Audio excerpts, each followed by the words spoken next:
necesitamos permiso para volar libres. ¿Escuchas? El pájaro observador.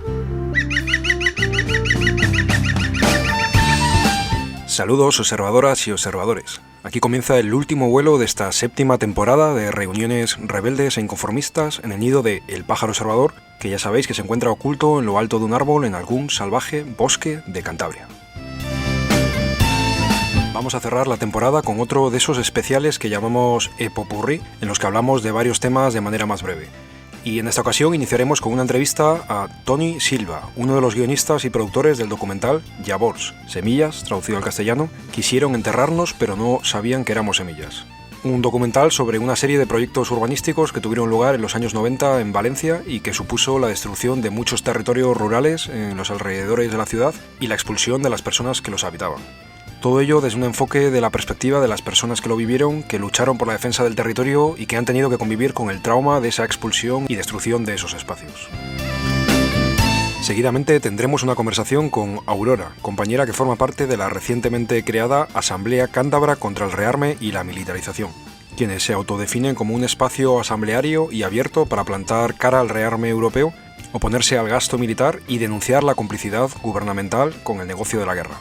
Además, como complemento a las palabras de Aurora sobre el mismo tema, escucharemos también un audio de nuestro compa Luis, con quien, entre otras colaboraciones, la temporada pasada realizamos varios programas bajo el título de Voces contra las guerras y por la paz. Y en su audio, Luis nos hablará sobre el aumento al 5% del PIB en inversión anual en armamento, algo a lo que supuestamente el Estado español se ha opuesto, pero desde medios de contrainformación se vienen moviendo datos que apuntan a que esto es otra falacia con la que manipular y esconder los datos y hechos reales de gasto y de inversión en el negocio bañado en sangre que son las guerras. Posteriormente vamos a hablar sobre las acciones y convocatorias que un año más están preparando el colectivo Cantabria contra la tauromaquia ante una nueva temporada de bochornosos e indignantes actos de tortura taurina en Santander en particular y en Cantabria en general. Y finalmente volveremos a hablar con Icaria36 de podcast.org y en este caso para informarnos sobre la campaña de la que os veníamos avanzando que nos estamos sumando de la mano de Radio Orgallo y que lleva el título de Vámonos juntas. Hablaremos sobre el porqué de marcharnos de redes sociales tóxicas en la línea de la información que encontramos en la web vámonosjuntas.org, donde se detalla que nosotras también estamos hartas de las redes sociales tóxicas, así que nos hemos mudado a un nuevo barrio, el Fediverso. Antes de iniciar este vuelo de cierre de temporada, mandamos un saludo rebelde y un abrazo a las y los observadores y observadoras que nos seguís a través de las radios libres que remiten nuestros vuelos.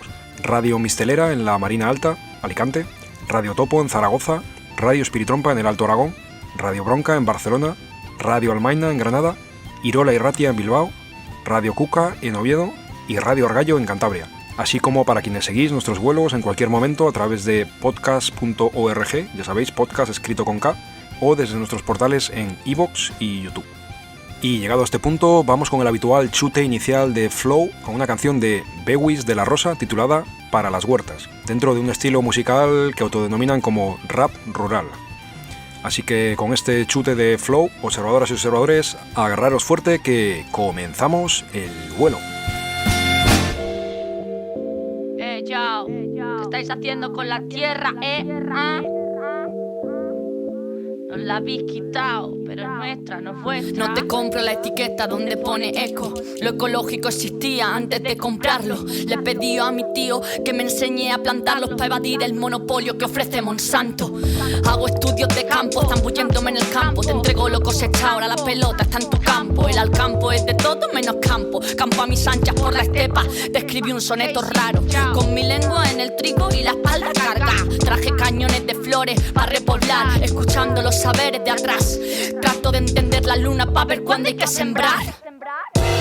Para las puertas del mundo, que no se queden sin agua. Vamos a parar un segundo, no hay que perder la esperanza.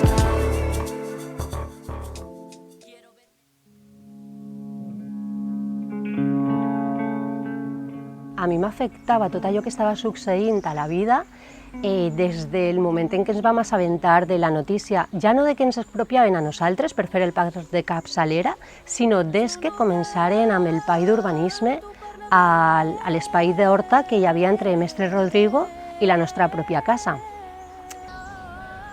Jo sóc un producte de la lluita perquè m'he criat des dels 3 anys en un procés de lluita i envoltada de moltes persones. He tingut la possibilitat de conèixer lluites d'altres territoris arreu del món, no només arreu de l'estat espanyol. I és obvi que la meva manera de pensar o de concebir el món és molt diferent gràcies a això.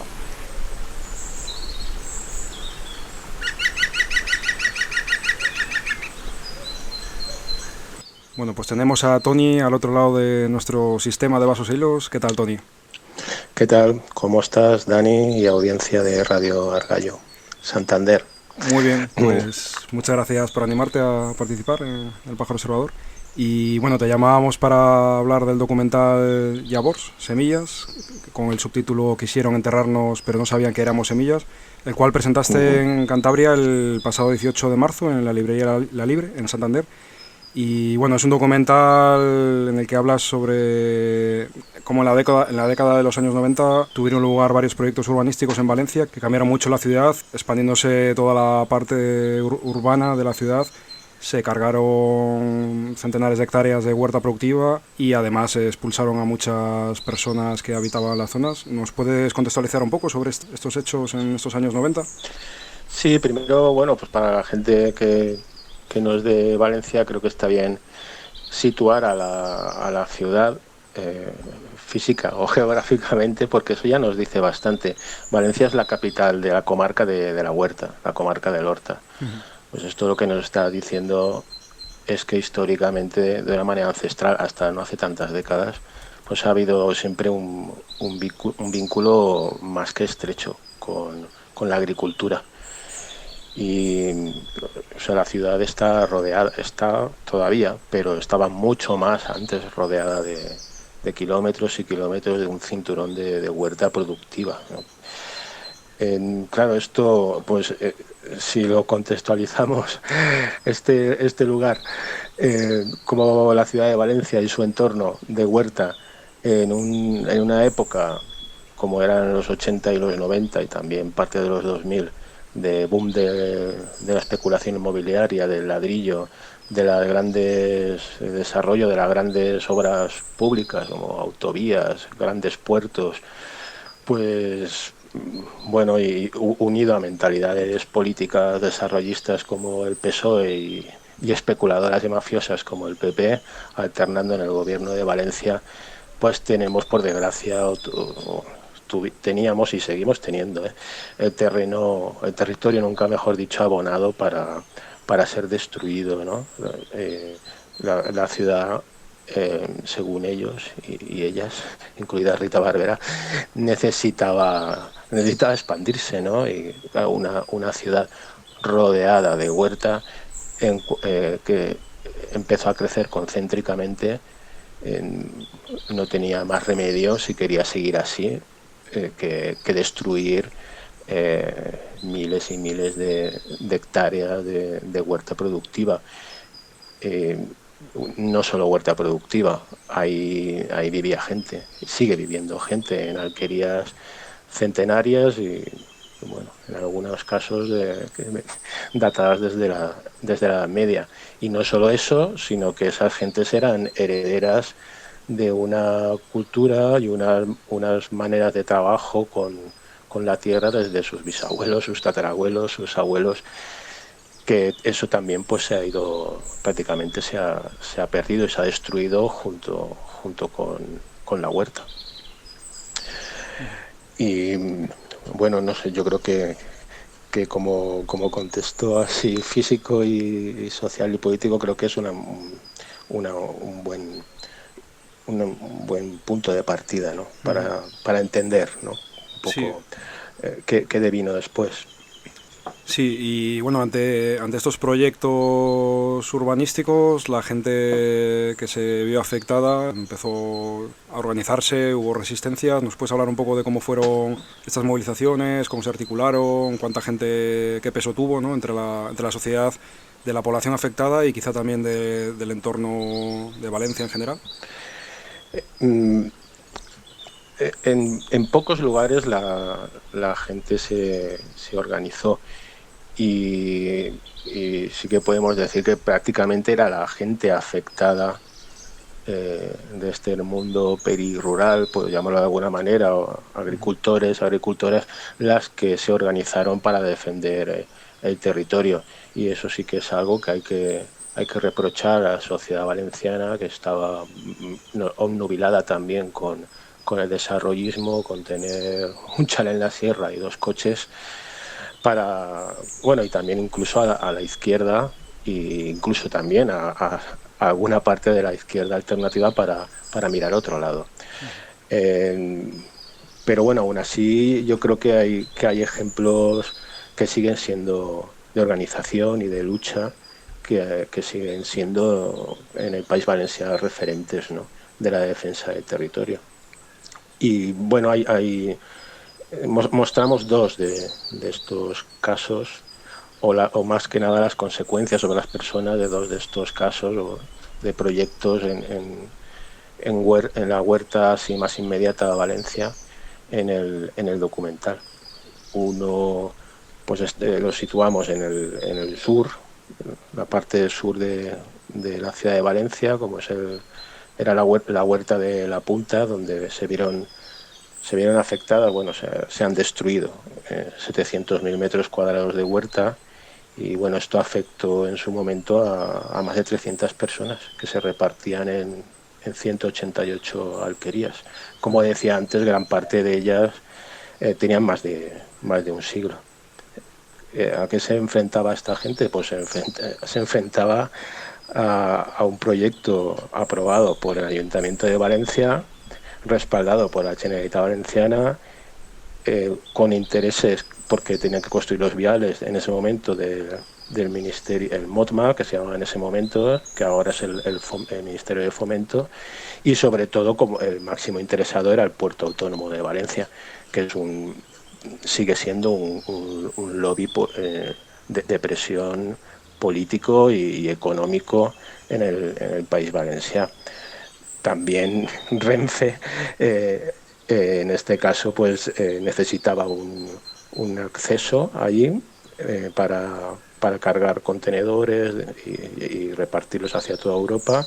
Y claro, el proyecto de la zona de actividades logísticas, que es del que estábamos hablando, también necesitaba una subestación eléctrica, y para eso pues Iberdrola tuvo que proyectar ahí una subestación eléctrica. Estamos hablando, claro, de un proyecto que consistía en la ampliación del puerto para convertirlo en una zona lo que se llama una zona de actividades logísticas, que no es ni más ni menos que un lugar donde llegan contenedores, en este caso la mayoría de China, y son repartidos pues no solamente al Estado español, sino al resto de Europa. Este es el caso de La Punta, es uno de los que mostramos en el documental. Y otro, el Pouet, el Pocito en castellano, que sí que lo situamos al noroeste de la ciudad. Y bueno, fue menor el impacto físico, aunque bueno, las familias que lo sufrieron por igual, como la gente de La Punta. En este caso, pues arrasaron 60 hectáreas de huerta productiva, habían 8 alquerías que ya no existen, y bueno, algunas como las de la familia de Marina y Concha, que son dos de las mujeres protagonistas del documental, que su alquería estaba datada en el siglo XV. Y bueno, aquí qué es lo que querían construir, bueno, y lo han construido. De hecho, pues una circunvalación norte a la ciudad de Valencia. Otra vez estuvo aquí implicado pues el MOTMA, y luego una urbanización con 9 torres de 25 plantas, o sea, 683 viviendas, que eso se tradujo en un proyecto que se llamó No Campanar. Lo promovió este proyecto dos de las grandes familias, por llamarlo de alguna manera, de la ciudad de Valencia, como fueron Lladró y Onofre Miguel, que prácticamente licitaron unas constructoras para llevarse este pastel. De hecho, hace unos años ya hicieron suspensión de pago y estas empresas constructoras ya no existen, ¿no? Y luego también un zoológico de especies arbóreas y animales en peligro de extinción, especies exóticas, que esto lo promovía el Ayuntamiento de Valencia y que se lo regaló prácticamente a una multinacional como es Rainforest. Han construido lo que llaman el Biopark. Y bueno, pero no es la parte igual tan técnica la que nosotros queríamos mostrar en el documental, sino qué ocurre con las personas que han vivido esto, ¿no? Nos puede servir de ejemplo para no generalizar, pero sí para tener en cuenta, ¿no? Cuando la gente vive estos procesos, se opone a ellos e inicia una lucha de una manera organizada, y en estos dos casos también encima pierden sus casas y sus tierras, después de 20 años que ha sido de ellas, cómo lo vivieron, cómo lo han vivido, psicológicamente cómo les ha afectado, cómo han cambiado sus vidas. Nos interesábamos sí, pues salir un poco de lo que estamos acostumbrados los movimientos sociales a respaldar o a visibilizar, que es como la parte más épica de estas luchas. Solemos estar, cuando se está en los principios, y incluso pues ahí en la trinchera con los vecinos y las vecinas, pero una vez pasa todo esto y los proyectos se ejecutan, yo creo que no hacemos un seguimiento, un acompañamiento a estas personas que quedan en la mayoría de los casos con una depresión en la más absoluta soledad, ¿no? Muy interesante este enfoque y vamos, en mi opinión también muy, muy necesario. Y bueno, un poco llegando al presente y en relación a esto que comentabas, ¿nos puedes hablar un poco de cómo es la situación actual en cuanto a la lucha por la defensa de los territorios rurales o poblaciones anexas a la ciudad de Valencia? ¿Cómo es la situación en la actualidad? Y un poco al hilo de las personas que estuvieron en aquellas luchas, a través del documental ¿sentís o habéis recibido información de que estas personas siguen en las luchas, o el perfil también era gente que igual ya militaba, que estuvo en estas luchas, o se consiguió mantener a gente que igual se activó en esas luchas hacia otras luchas en defensa del territorio, que pueden ser etapas posteriores de estas que nos has comentado previamente, o quizá incluso otras luchas que afectan a otras poblaciones? ¿Sentís que ha habido un recorrido y que la gente se ha mantenido activa, o cómo es la situación en la actualidad? Sí, bueno, si quieres, o sea, empezando por las personas que sufrieron estos proyectos, yo creo que la gente más mayor, agricultores, agricultoras de toda la vida, en su mayoría no superaron el trauma. Y muchas pues se vieron desarraigados, acabaron en residencias, en pisos, encerrados en pisos con sus hijos e hijas, y bueno, muchos murieron de pena. Es algo que yo le pregunté a una compañera psicóloga, y me dijo que sí, que claro que es posible, y de hecho se muere de pena, ¿no? Y sí que las protagonistas nos relatan casos muy próximos de familiares y de vecinas con infartos súbitos, depresiones que no consiguieron superar.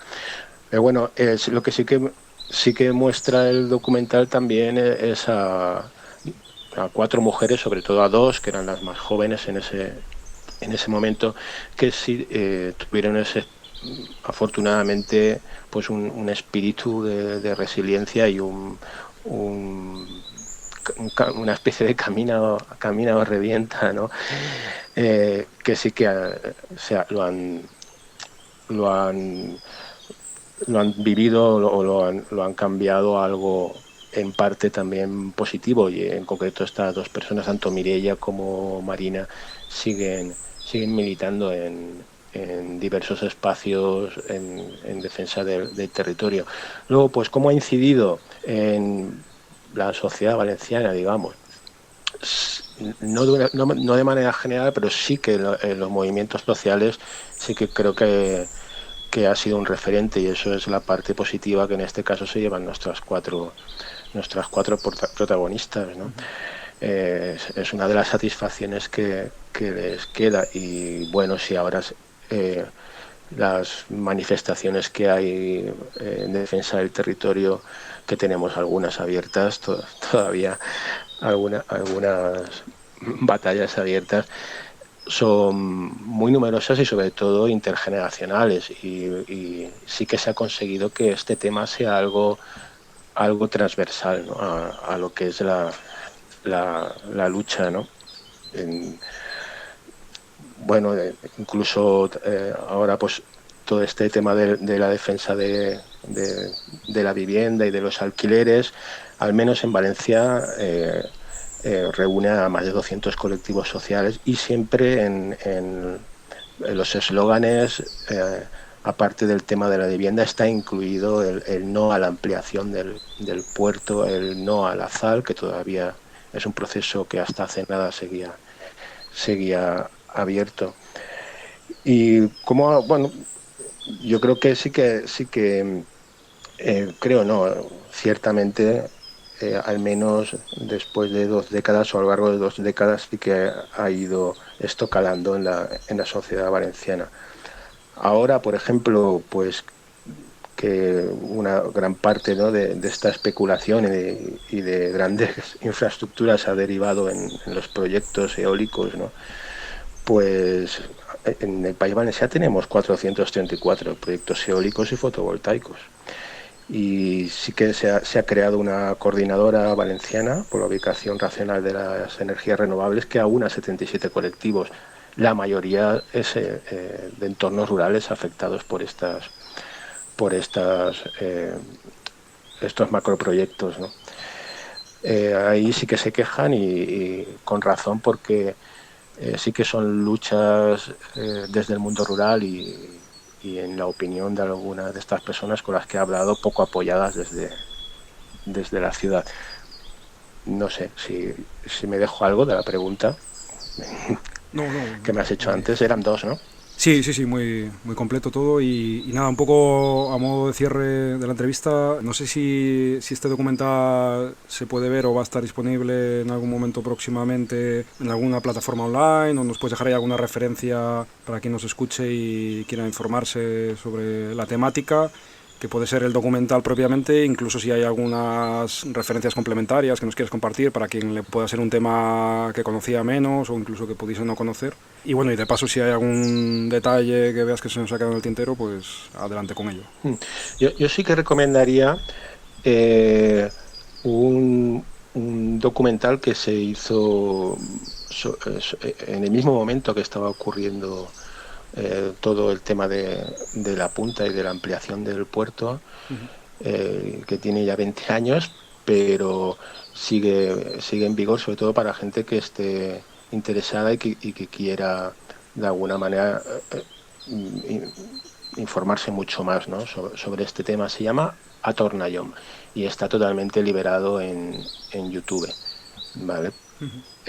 Ahí sí que está, pues sí, todo este recorrido épico y también de organización durante la lucha en el mismo territorio de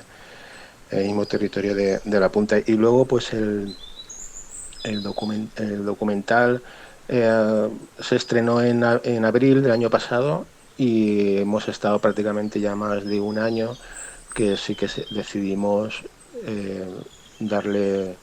hacer como dos o tres vías de difusión, ¿no? Una era ir donde nos llamaran con el documental, otra ha sido la vía de los festivales de cine, y bueno, hemos participado en varios. Ahora el 30 estaremos en un festival sobre territorio en Morella, el 30 de julio. Y bueno, vemos que esa parte ya está languideciendo un poco y es casi con toda probabilidad que cuando empiece el curso en septiembre ya lo liberemos totalmente pues en alguna de las plataformas como Vimeo o YouTube, para que la gente lo vea en sus casas o donde quiera, tranquilamente. Vale, pues muchísimas gracias por tu tiempo, Toni, y nada, pues estamos en contacto. Gracias a ti, Dani, y a Radio Argallo. Un abrazo. Un abrazo. 1, 2, 3, 4, 5, 6, 7, 8 bombas. Sobre las escuelas el miedo te llueve y estallan cristales del hambre. Y lloran las madres, corre, no te detengas, viene don dinero y abriéndose paso. Y 1, 2, 3, 4, 5, 6, 7, 8 bombas. Y juegan los niños entre las tinieblas. Hasta aquí la entrevista a Toni Silva, quien además os queríamos compartir que realiza un programa en Radio Clara, una radio libre en Valencia, y que se llama Indígenas de las Dos Orillas. Es un programa centrado en movimientos y testimonios de personas activistas en defensa del territorio, que podéis escuchar también colgado en internet y que próximamente os anunciamos que se sumará a la parrilla de Radio Argallo. Trompetas de guerra suenan en el occidente, tambores de guerra suenan en el Medio Oriente, bombardean hospitales, escuelas y hogares militares dirigidos por unos generales, políticos borrachos de dinero y de poder. Al pueblo palestino solo quieren joder, invadir, destruir, también asesinar. Así es como piensan los problemas resolver. Estamos observando cómo los están quemando. Simplemente estamos pasando y los están exterminando. Ya no nos horroriza, cagaza, la conviertan en cenizas. Actúan como ratas, matan como nazis. Hitler, Netanyahu, genocidas en la praxis. Todo el odio al pueblo les va a devolver. Por no resolver pillarán un revólver. Tiros en la sien de alguno le va a caer. Hoy me retorzo de furia y vuelvo a nacer. Para levantarme fuerte a veces hay que dormir. Y si es por Palestina estoy dispuesto a morir. Miles de misiles caen en Gaza City. A ver si la OTAN ya no hace el tonto útil. Esto es mierda pura y cruda realidad. Genocidas campan con impunidad. Fascistas no mienten con regularidad. Y su venganza no descansa en Navidad. Entre los escombros hicieron escondites para evitar que la muerte les salpique. Nadie les protege porque lo permiten. 1, 2, 3, 4, 5, 6, 7, 8 bombas. Bueno, y vamos a escuchar ahora la conversación que hemos mantenido con Aurora, compañera que forma parte de la recientemente creada Asamblea Cántabra contra el Rearme y la Militarización, quienes, como os avanzábamos, se autodefinen como un espacio asambleario y abierto para plantar cara al rearme europeo, oponerse al gasto militar y denunciar la complicidad gubernamental con el negocio de la guerra. Por cierto, aprovechamos para compartiros la reciente disolución, sin tener este proceso relación directa con el nacimiento de esta nueva asamblea antimilitarista, de Zebra, el colectivo en busca de una respuesta antimilitarista al que fuimos dando seguimiento en temporadas pasadas y el cual todos los viernes se concentraba en Santander y estuvo movilizando acciones y charlas en protesta contra el clúster de la industria de defensa en Cantabria y con especial foco en el indignante curso de experto en guerra electrónica que se viene realizando en la Universidad de Cantabria. Desde este espacio radiofónico y ante el incesante aumento del contexto militarista que nos están imponiendo, desde lo más global y hasta lo más local, seguiremos dando cobertura a colectivos, acciones y mensajes antimilitaristas que se vayan generando. Y en este sentido, tras la entrevista a Aurora, escucharemos también el audio de nuestro compa Luis, con quien, entre otras colaboraciones, quizá os acordéis de la temporada pasada, cuando realizamos varios programas bajo el título de Voces contra las guerras y por la paz, el cual es un formato y unas temáticas que trataremos de recuperar en la próxima temporada. Y el audio es una respuesta complementaria a la que nos ha dado Aurora, que le hicimos también a Luis, en relación al aumento del 5% del PIB de inversión anual en armamento, algo a lo que supuestamente el Estado español se ha opuesto, pero como ya hemos mencionado, desde algunos medios de contrainformación se vienen moviendo datos que apuntan a que esto es otra falacia con la que se está tratando de manipular y esconder los datos y hechos reales de gasto e inversión en este inmoral negocio bañado en sangre que son las guerras. Así que vamos a escuchar las reflexiones de Aurora y de Luis. Dentro audios.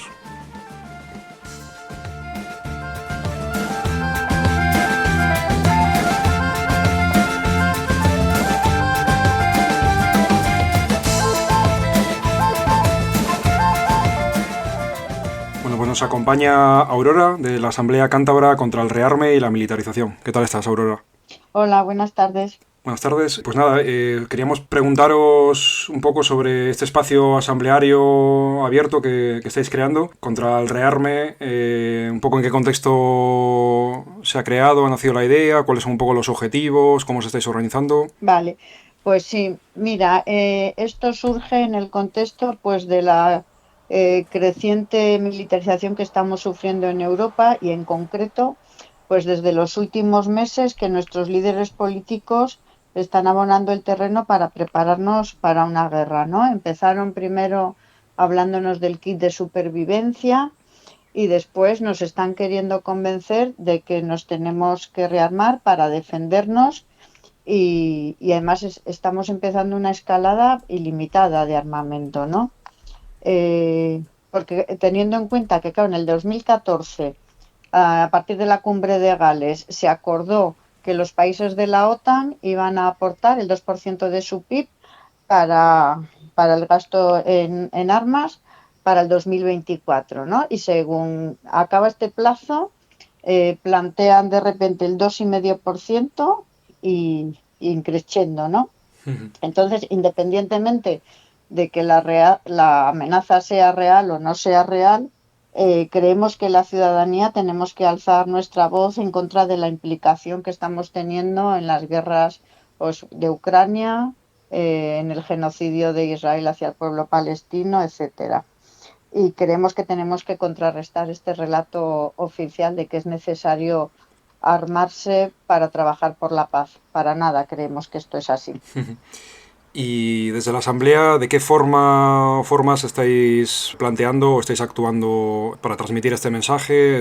¿Vuestras acciones van más dirigidas a algo más mediático, acción, difusión? No sé si habéis tenido ya un poco concreciones en este sentido. Bueno, la Asamblea acaba de nacer y es una asamblea abierta. De momento nos estamos reuniendo una vez por mes y ahora estamos pues conformando la manera en la que vamos a trabajar.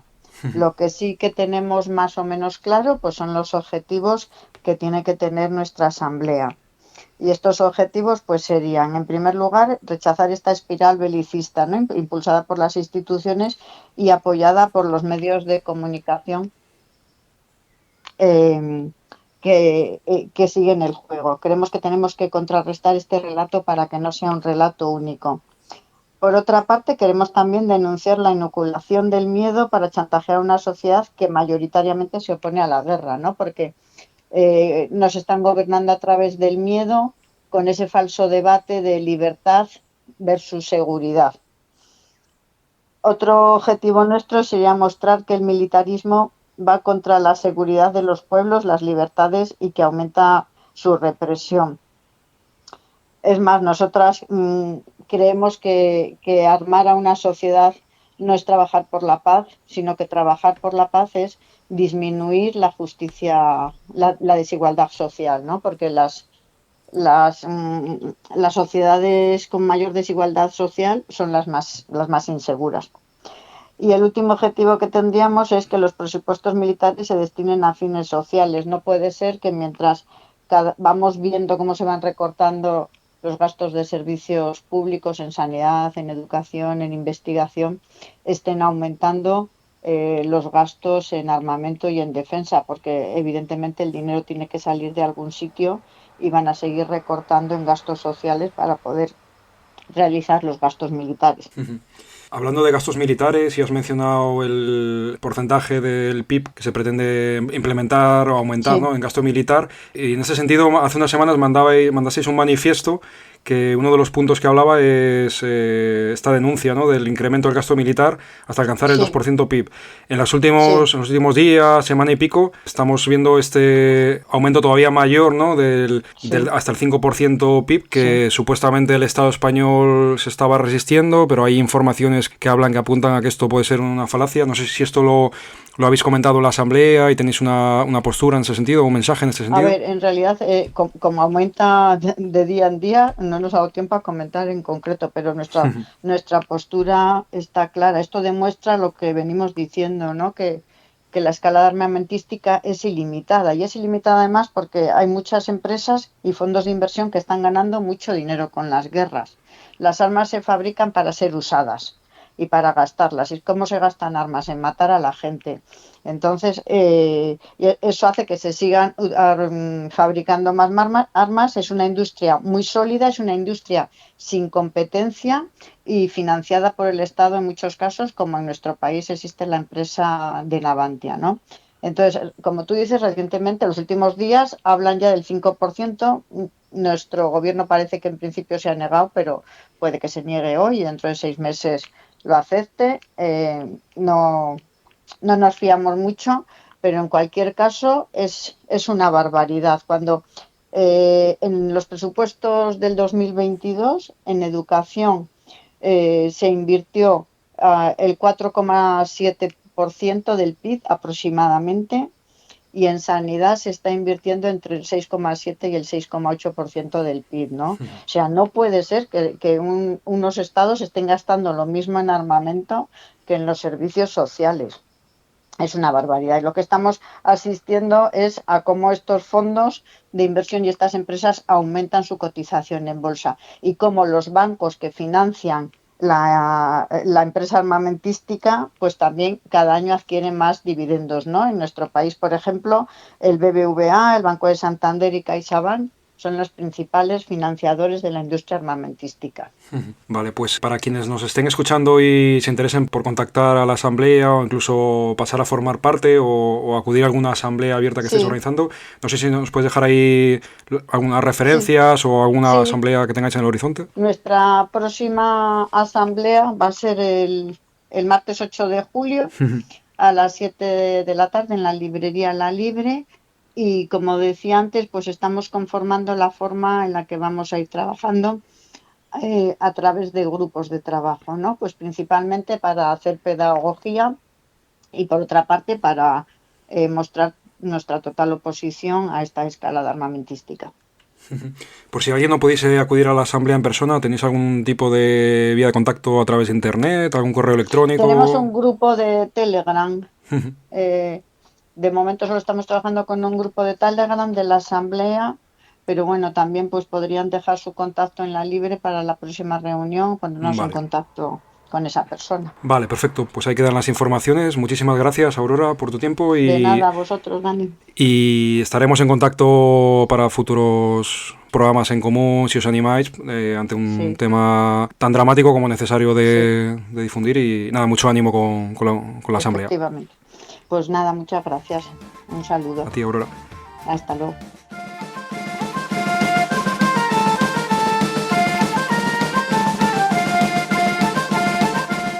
Buenos días, muchas gracias Dani, muchas gracias al Pájaro.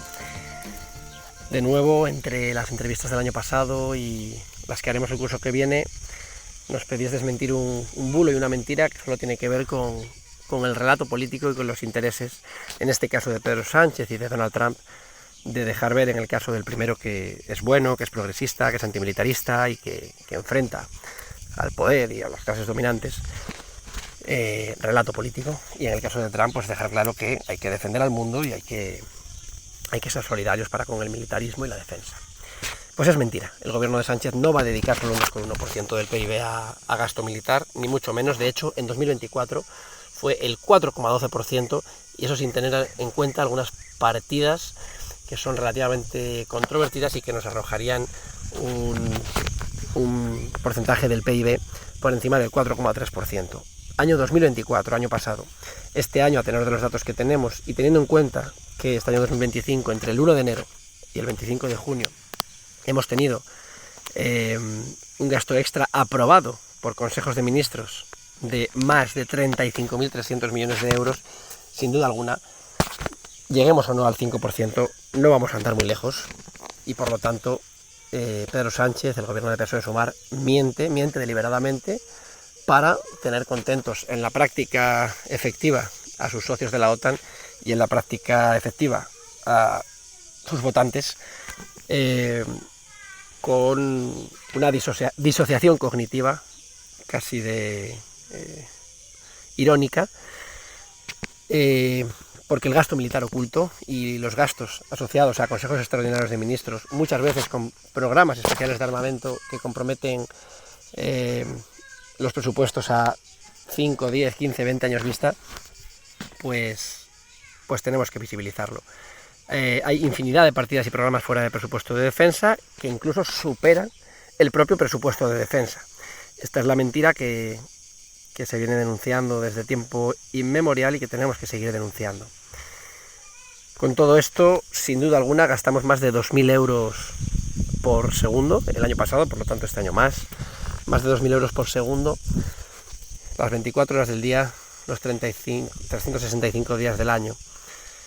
Muchas gracias por el espacio y animamos a seguir trabajando desde todo espacio para la concienciación y la visibilización de tantas mentiras que se vinculan con el Ministerio de Defensa, con el Ejército y en definitiva con el aparato industrial militar que toca banca, industria, política especialmente e industria armamentística, por supuesto. Saludos.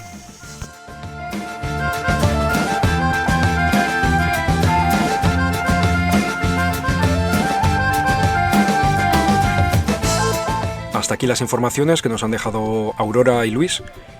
Por cierto, escuchabais la canción de Bombas, publicada recientemente por la banda Tudanka Folk, en colaboración con el rap combativo de Cucarachas Extranjeras.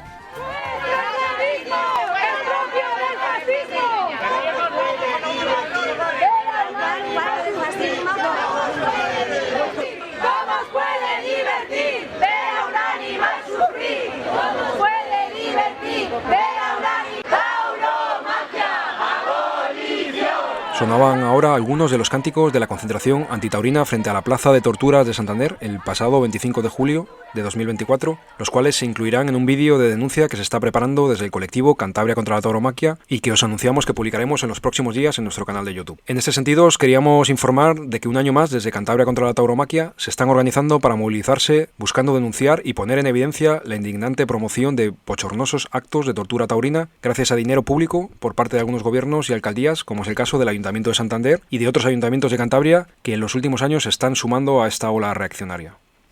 Y os podemos avanzar ya un par de fechas. El próximo 12 de julio a las 7:30 de la tarde, en la librería La Libre, tendrá lugar una presentación de la campaña para este 2025 de Cantabria contra la Tauromaquia, que se hará tras la presentación de la campaña Cerremos Vivotecnia, para la cual va a visitarnos una compañera desde Madrid.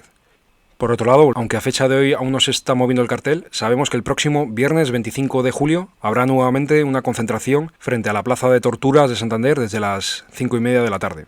Os animamos a asistir a estas convocatorias y a apoyar esta lucha de la manera que os sea posible. Y además os queríamos compartir que este pasado jueves 3 de julio una compañera del colectivo fue entrevistada en el programa Huellas Cantabria, el cual está disponible en internet y os animamos a buscarlo y a escucharlo.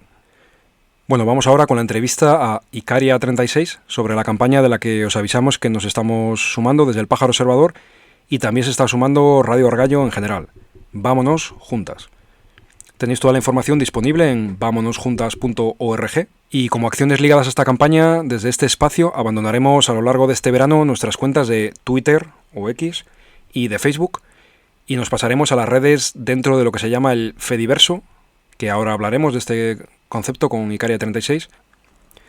Bueno, y hecho este avance informativo, vamos a escuchar un tema de Jazz Brass titulado El camino que lleva a Pejanda y seguidamente iremos con la entrevista a Icaria 36, así que le hago la señal al Pájaro Observador y cuando quieras. Por el camino que lleva a Pejanda son las 6 de la mañana. A principios de julio tormenteaba con furia en el camino a Pejanda, todo el agua me cubría, todo completamente oscuro, menos los relámpagos que golpean con luz blanca hasta del bosque lo profundo, que golpean y me muestran del bosque lo más profundo. La lluvia me resbalaba por el Pues nos acompaña de nuevo Icaria 36. ¿Qué tal estás? Hombre, pues muy bien y muy a gusto y muy agradecido de que me vuelvan a invitar. Pues bienvenido de nuevo a este nido a distancia a través de nuestro sofisticado sistema de vasos e hilos que se extiende desde el nido hasta el mundo entero. Y nada, bueno, hoy te habíamos contactado para ver si nos podías explicar un poco qué es esto de la campaña Vámonos Juntas, que un poco hemos hablado ya en algunos programas previamente, lo hemos dejado caer. Y bueno, va ligado a este concepto del Fediverso. No sé si nos puedes compartir un poco pensando en quienes no tenemos idea de estos conceptos. Sí, bueno, a ver, para entender lo del vámonos hay que entender de dónde nos vamos y a dónde vamos, ¿no? Entonces, de dónde nos vamos, aunque la campaña inicialmente tuvo su punto fuerte cuando todo esto de Elon Musk, que ha comprado lo que se llama X, y con lo del Trump y eso era el mes de enero, creo, ¿no? Cuando empezó la campaña fuerte. Pero bueno, más que nada el concepto y lo que realmente importa, más allá de quién sea el ricachón plutócrata de turno, es el salirse de redes corporativas que se llaman sociales, pero sociales no tienen nada. Y que básicamente, bueno, ya vemos las principales fortunas del mundo hoy en día, no todas, pero bueno, quien está metido en un negocio de estos gana bastante dinero.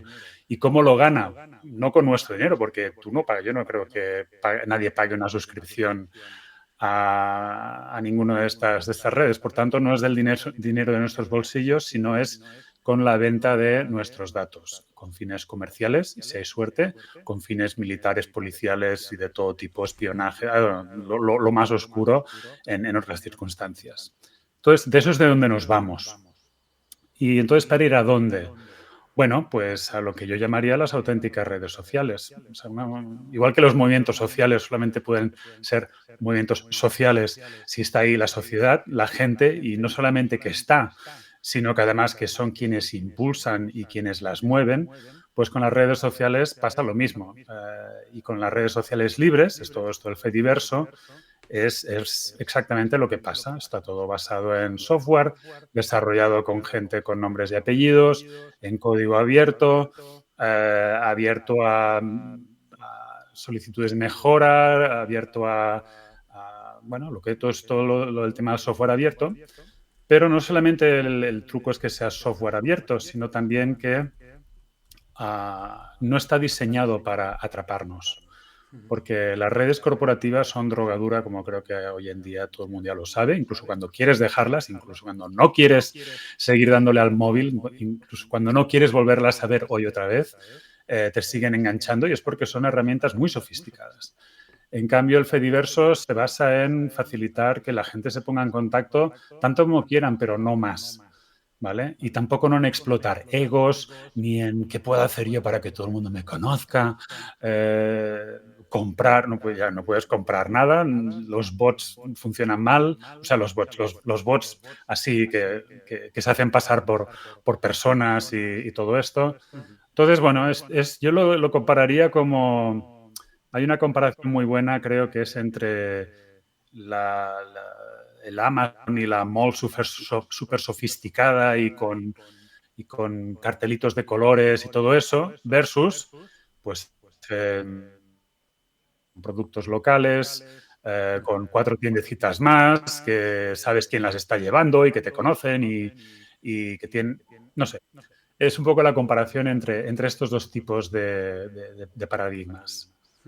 No sé si me ha dejado muy abstracto, pero es que creo que es importante entender que no es una diferencia solamente técnica, sino es social, porque estamos hablando de redes sociales.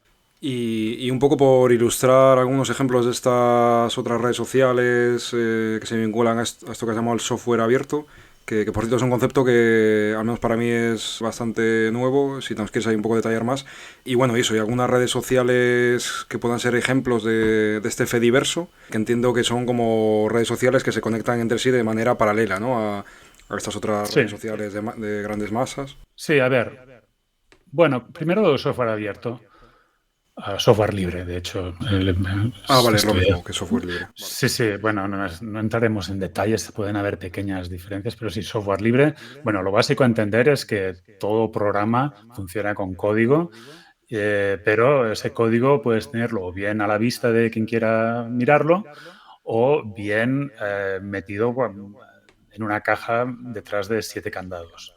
Entonces, para la gente no técnica no hay gran diferencia porque igualmente lo veas o no lo veas no vas a entender nada, pero la diferencia es muy fundamental porque el segundo pues permite que cualquiera, con los conocimientos, por supuesto, pues pueda verificar qué hay ahí, qué hace, qué no hace, pero también normalmente el software de código abierto también permite mejoras, contribuir mejoras. Entonces el desarrollo normalmente es más colaborativo, más comunitario, más horizontal, etcétera, etcétera. Hay excepciones de todo tipo, pero no voy a entrar aquí en detalles. En general, el código abierto, el software libre, casa muy bien con todo lo que sea social, mientras que el otro casa muy bien con todo lo que sea negocio y cuanto más chungo, mejor. Y de nuevo, estoy haciendo generalizaciones. Ejemplos. Bueno, yo para no complicar lo que ya deben ser cosas, estoy hablando de muchos temas ya. A ver, hay una red principal. O sea, el Fediverso es una red de redes sociales. Y lo único que hay que entender aquí es que en su corazón, en su diseño, está la descentralización.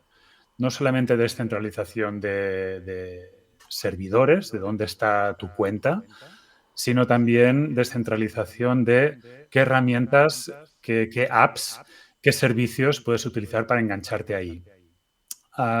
Entonces, la principal red, que es la que igual ha oído la gente un poco más, es Mastodon y es, digamos, lo más similar a lo que sería, pues eso, lo que la gente hace hoy en día, lo que la gente hace con el X y con Instagram, ¿no?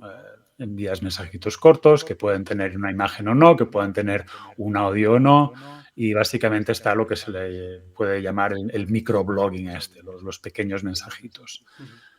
Pero bueno, a partir de aquí hay otras herramientas que son otros servicios, otras plataformas que son más especializadas, como está PeerTube o Peertube, que como su nombre puede insinuar es para vídeos. Y hay más, pero no sé si es muy importante entrar en detalles porque en la práctica yo creo que para alguien a quien todo esto sea nuevo, tú empieza en Mastodon, que es donde hay más gente y es lo que más directo y sencillo de entender. Y eso es como todo. Una vez que has decidido hacerte vegetariana, pues entonces igual ya vas a niveles más altos de, oye, pues voy a ver si los huevos también me los salto, y etcétera, etcétera, etcétera. Pero no creo que sirva de mucho que ahora ponga aquí una gran lista de cosas. Lo básico entender es, y mi consejo sería, mírate esto del Mastodon, está tirado de fácil, y a partir de ahí ya te vas si quieres otras cosas ya te las vas a ir encontrando.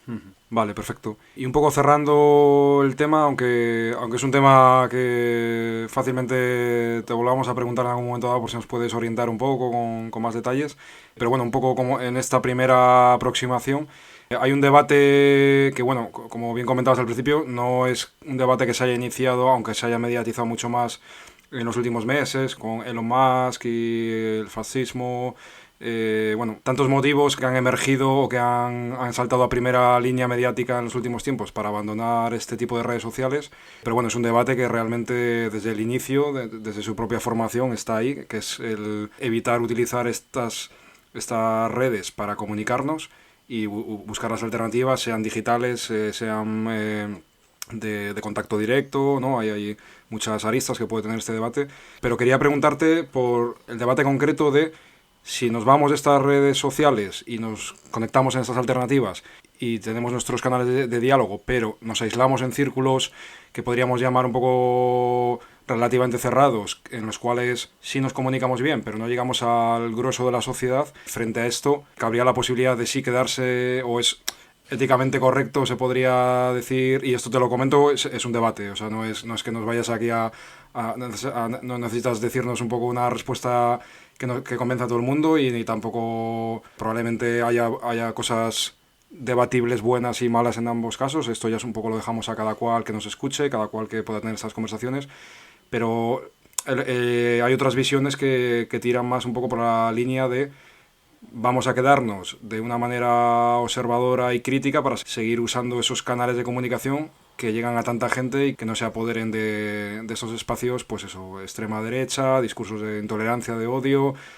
bueno, todo lo que además el sistema tanto le interesa, que al final, bueno, pues el grueso de la gente sí utiliza estas redes, y en estas otras redes sociales, Mastodon igual has comentado que hay más gente, probablemente sea unos niveles muy bajos en comparación con lo que puede haber una gran red social como X, Instagram y demás. Entonces, bueno, en este debate, si marcharnos y tener nuestros propios canales bajo el riesgo de aislarnos en nuestros propios discursos y nuestras propias visiones de otros mundos posibles, pero que no lleguen a convencer o ni siquiera alcanzar al grueso de la sociedad, o en otra línea, mantenernos en algunas al menos de estas redes sociales para poder observar, para poder contraargumentar, contrainformar y en cierta forma, pues eso, estar en contacto con el grueso de la sociedad por estos canales que al final, desde luego, en el caso de la extrema derecha, movimientos de extrema derecha, lo tiene muy trabajado, ¿no? Como las fake news, son nichos de generar discursos de intolerancia y de odio, que si nos vamos, no participamos de ello, pero hay tanta gente que le pueden captar a través de estas vías que, bueno, que se abren ahí debates y, bueno, simplemente después de esta reflexión, compártenos tu visión, lo que te apetezca compartir, también pensando un poco en gente que igual nos está escuchando y pueda tener esos debates, y yo creo que es nutritivo tener ahí distintas visiones y distintos aportes. Bueno, cuando queráis, por favor, hagamos un programa entero sobre esto, porque creo que es crucial este punto. Mira, yo, como dices, no hay una respuesta sí, no, pero te voy a dar mi opinión. Creo que el primer paso es intentar reconocer si como persona estás enganchado a estas redes. Y lo digo así de claro. Porque esto si no es como estar discutiendo que si las drogas, sino con alguien que está enganchado a la heroína, ¿vale? Primer punto de reflexión es, no eres un agente neutro cuando entras ahí. Tú también eres víctima de ese algoritmo y todo ese funciona. Entonces, la primera reflexión es, ¿estoy enganchado a esta red? ¿Vale? Sí, no, porque es que el resto de la discusión dependerá de si realmente tú crees que, ostras, pues igual también tengo que hacérmelo mirar o no. Primer punto.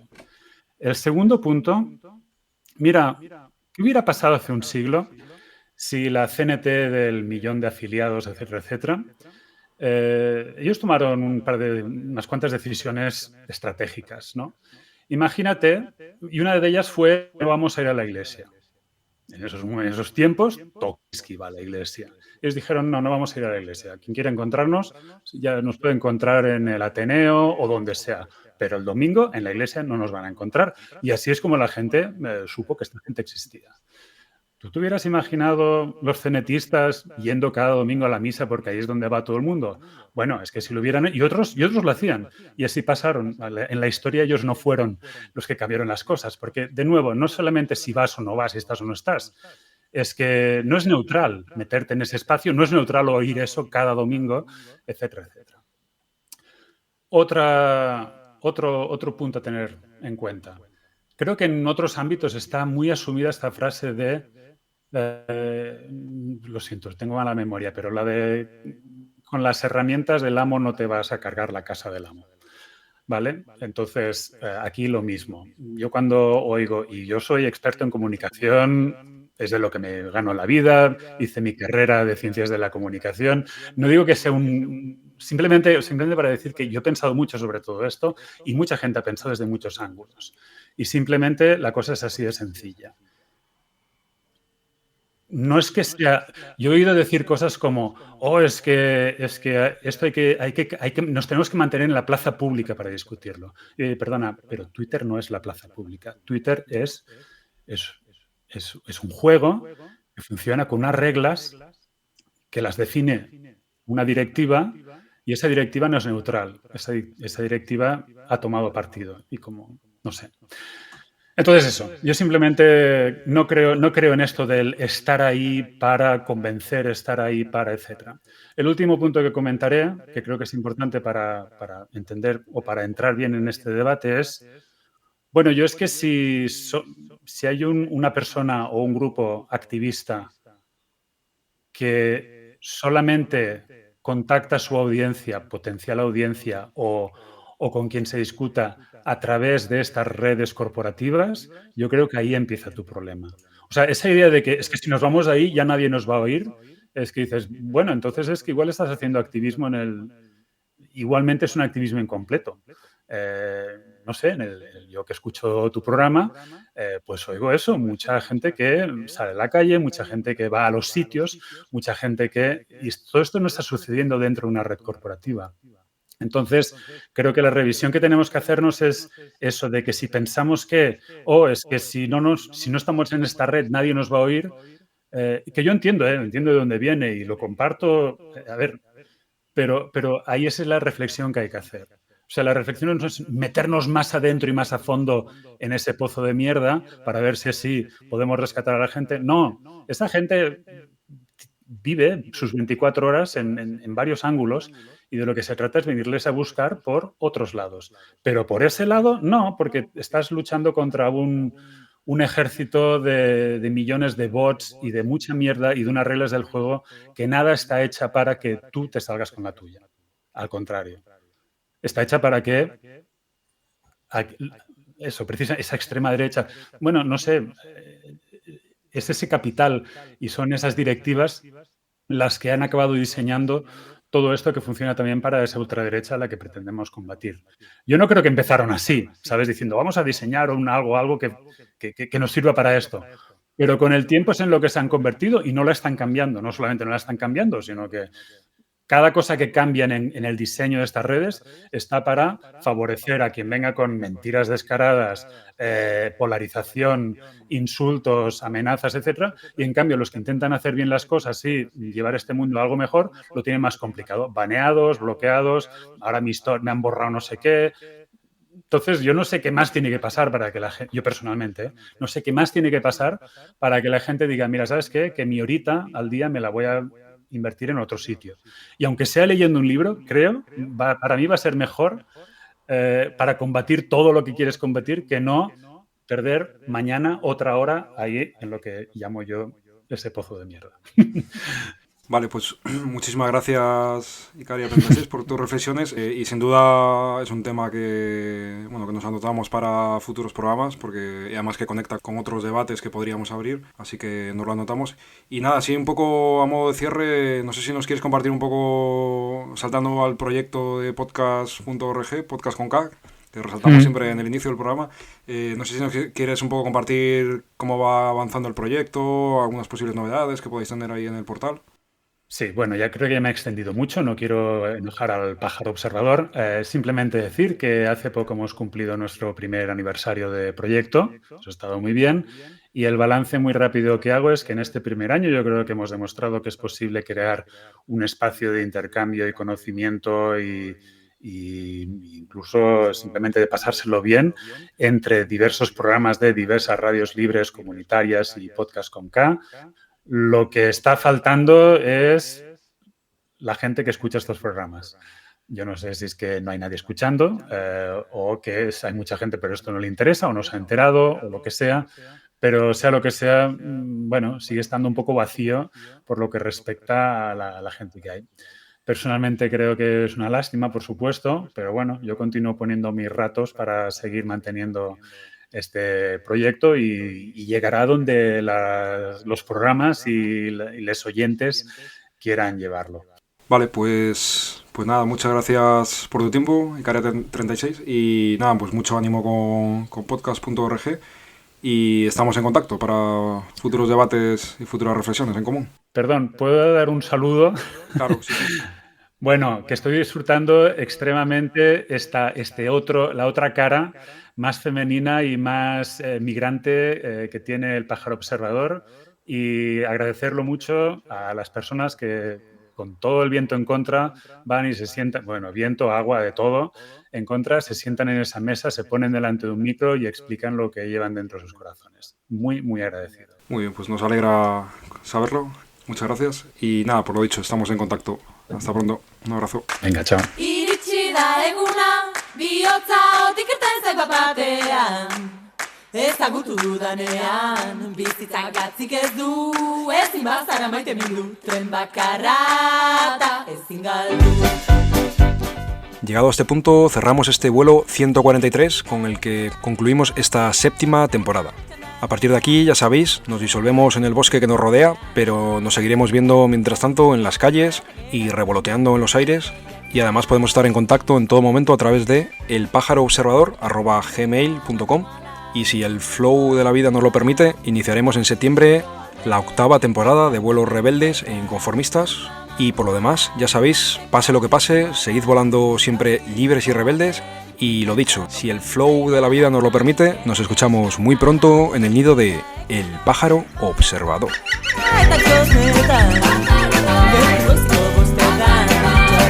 Te matea